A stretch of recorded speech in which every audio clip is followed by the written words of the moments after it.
Muy bien, queridos alumnos, pasemos al siguiente tema, que es ver cómo el derecho en nuestro país, en México, ha ido evolucionando. Ahora que ya hemos definido el derecho y que sabemos cuáles son sus fuentes, es momento de revisar entonces sus antecedentes en nuestro país. Para ello estudiaremos tres etapas. La que corresponde al derecho prehispánico, al derecho en la colonia y al derecho en la época independiente. Vamos a ver entonces, en un breve pero sustancioso recorrido, estas tres etapas. En el derecho prehispánico, que podemos situarlo desde antes de la conquista, los pueblos prehispánicos que habitaban en lo que ahora es el territorio nacional tenían un sistema de reglas derivado principalmente de la costumbre, los usos y prácticas. A este respecto, Cruz y San Román señalan lo siguiente: no había un derecho escrito, y la referencia de que sus normas existían solo se encuentra en los códices y en las crónicas de los historiadores que refieren las prácticas sociales. Se reconoce que tuvieron una gran influencia en la región y los cultos. La forma de gobierno de estos pueblos fue de carácter totalmente teocrático. Busca en el diccionario qué significa precisamente el término teocrático. De esta etapa, los pueblos que destacan son los mayas y los aztecas. Algunas características relevantes del derecho de los mayas se encuentran en su derecho penal, pues consideraban como delitos el robo y que era castigado con la esclavitud hasta que el ladrón pagara su deuda, el homicidio y el adulterio, castigados con la pena de muerte. Digo, qué bueno que no estamos en la época prehispánica, porque habría muchos muertos sancionados por esta costumbre. Desde entonces, el matrimonio se genera como una institución consolidada y de carácter totalmente matriarcal. Ves buscando y haciendo un glosario de términos desconocidos. Entre los aztecas, la vida cotidiana estaba intervenida claramente por el derecho. El hombre no era un individuo aislado, sino una célula que realiza una serie de funciones necesarias para el cuerpo social, que tenía como fin alimentar a los dioses. A mayores responsabilidades, mayores eran las penas y el rigor de la ley. La igualdad de derechos nunca se planteó entre los mexicas.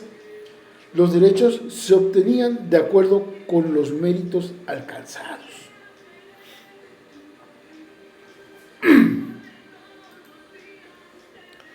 Podemos señalar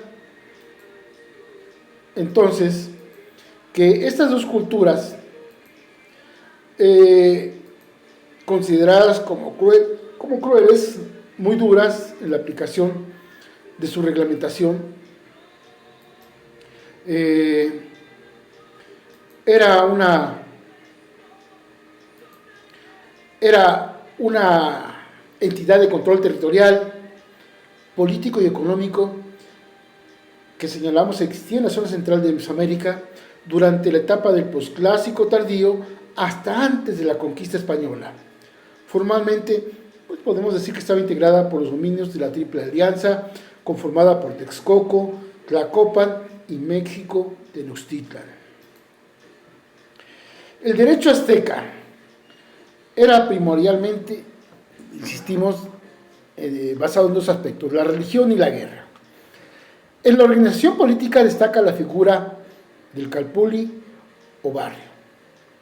Existía una división social de dos clases fundamentales: los macehuales y los pipiltín. Contaban con una casa de justicia para cada calpulli o barrio, como ustedes quieran llamarle. Ahí estaba prohibida la venganza privada y distinguieron entre delitos dolosos y culposos. Las principales causas de esclavitud: traer prisionero de guerra, la venta de un hijo por deudas o por causa de sentencia penal. La familia poseía el carácter de célula social basada en el sistema patriarcal. Los aztecas conocieron el grado de parentesco por consanguinidad y por afinidad. El oficio de artesano se transmite de padres a hijos, pero también estaba un tanto reglamentada por la costumbre el derecho civil. Ahí la familia azteca era de carácter patriarcal, insistimos, estaba sujeta a la autoridad absoluta del padre, quien tenía derecho de vida y muerte sobre sus hijos y resolvía todo lo concerniente al núcleo familiar, es decir, quien se encargaba absolutamente de todo. La institución del matrimonio disfrutaba del reconocimiento y de la protección del poder público. Los jóvenes se consideraban aptos para el casamiento cuando alcanzaban la edad de 20 años, no como hoy, que a los 15, 16 ya están queriéndose casar, y las mujeres alrededor de los 16. El matrimonio se concertaba entre los padres y por la anuencia de los contrayentes, haciéndose la petición de mano de la doncella mediante la intervención de dos ancianas escogidas por el padre del varón entre las casamenteras de la tribu, las que entregaban regalos a los progenitores de la muchacha, quienes rechazaban invariablemente la primera petición. O sea, querían asegurar hasta la segunda posterior, antes no. Se corrían por segunda vez los trámites de la petición y ahí se formalizaba el compromiso una vez que se había llegado a un acuerdo sobre la dote correspondiente. Celebrado el matrimonio con los actos rituales de rigor, se anudaban las vestiduras de los desposados, quienes debían ayunar y hacer penitencia durante 4 días para poder consumar finalmente su matrimonio. La respetabilidad del matrimonio no era impedimento para la existencia de la poligamia, lo cual era tolerada. Según expresa Vaillant, como sucede con frecuencia en las naciones guerreras, que sufren merma en sus componentes masculinos, prevalecía la poligamia. Sin embargo, la primera mujer tenía prioridad sobre las otras y solo sus hijos tenían derecho a heredar. Se permitían las concubinas y existía también la prostitución. El divorcio.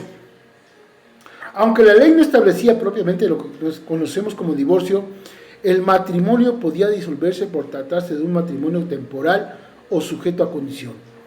El nacimiento de un hijo, por ejemplo. O porque no existiese alguna causa válida, en cuyo caso había que tener la autorización judicial. Eran motivos de divorcio los que implicaban determinadas faltas en la mujer o la imposibilidad de cumplir con los fines más importantes del matrimonio, como la esterilidad de la misma. Realizada la separación de los hijos, quedaban con el padre y las hijas con la madre. El cónyuge culpable era castigado con la pérdida de la mitad de sus bienes y ambos divorciados podían contraer nuevo matrimonio, salvo entre ellos mismos. Por su parte, la mujer podía obtener la separación de su marido cuando éste no pudiera mantenerla o cuando la hiciera objeto de malos tratos y golpes. El derecho penal azteca se ha calificado de bárbaro por la crueldad de castigos que imponía. Las penas a los delincuentes iban desde los palos, los azotes, la prisión, la mutilación, la esclavitud y hasta la muerte, la cual se realizaba por medio de la horca, el descuartizamiento, la lapidación o alguna otra forma. La mayoría de los delitos graves eran castigados con la pena de muerte: el aborto, el adulterio, el asalto, la calumnia, el estupro, la hechicería, el homicidio, el incesto, la traición, etc. Incluso el ocultamiento de una traición era castigado con la esclavitud. Se castigaba con severidad la embriaguez, sobre todo en los jóvenes, que bueno que hoy no se aplica, ¿verdad? Y el transvestismo, usar prendas de vestir del sexo contrario. La gravedad de las penas daba gran eficacia al derecho penal azteca, lo que se traducía en una vida social tranquila y ordenada que causó el asombro de los conquistadores españoles. En resumen, El matrimonio era válido cuando el hombre alcanzaba la edad de 20 años y la mujer de 16 años. Era posible la invalidez del matrimonio. El derecho penal azteca era demasiado inhumano o con penas muy fuertes, en la mayoría era aplicada la muerte. Los delitos eran estupro, aborto, robo, la hechicería, y las penas podían ser la lapidación, la horca, la esclavitud o la muerte. En la civilización maya, que existió en gran parte de la región denominada Mesoamérica, en los territorios actuales de Guatemala, Belice, Honduras, El Salvador, en el comprendido por 5 estados del sureste de México, que son Campeche, Chiapas, Quintana Roo, Tabasco y Yucatán, con una historia de aproximadamente 3.000 años, y durante ese largo tiempo en ese territorio se hablaron decenas de dialectos que dieron lugar a las 44 leyes mayas modernas. En el derecho maya florecieron las artes y las ciencias. Halash Uinik, gobernador y jefe supremo, tenían 2 fuentes principales: la sanción impuesta por la comunidad y la promulgación específica por parte de la autoridad. Hacían distinción entre delitos culposos también y dolosos, igual que los aztecas. No existieron las cárceles. A cada jefe de familia le era entregada una porción de tierra. Se podían ser esclavos por castigo penal, por una deuda, por prisionero de guerra o por ser también hijo de esclavo. La sanción penal fue severa y muy ejemplar. En el derecho civil entre los mayas, en cuanto al sistema de familia, hubo ritos de pubertad, después de los cuales los adolescentes tenían que vivir hasta su matrimonio o hasta los 18 años en casas comunales, ocupadas por grupos de hombres jóvenes. El matrimonio era monogámico. Existía una fuerte tradición en cuanto al matrimonio. 2 personas del mismo apellido no podían casarse. El novio entregaba a la familia de la novia ciertos regalos, a los que se les llamó el precio de la novia, y que todavía en lugares remotos de la región maya se manifiesta en la costumbre de que el novio trabaje algún tiempo para su futuro suegro. Deberíamos reintentarlo, ¿no? Para ayudar concretamente en los matrimonios y arreglos patrimoniales respectivos, existieron intermediarios especiales llamados atasojob. La herencia se repartía entre los de descendencia masculina, fungiendo la madre o el padre paterno como tutor. En caso de la minoría de un heredero, en la entrega de las cuotas hereditarias intervenían las autoridades locales.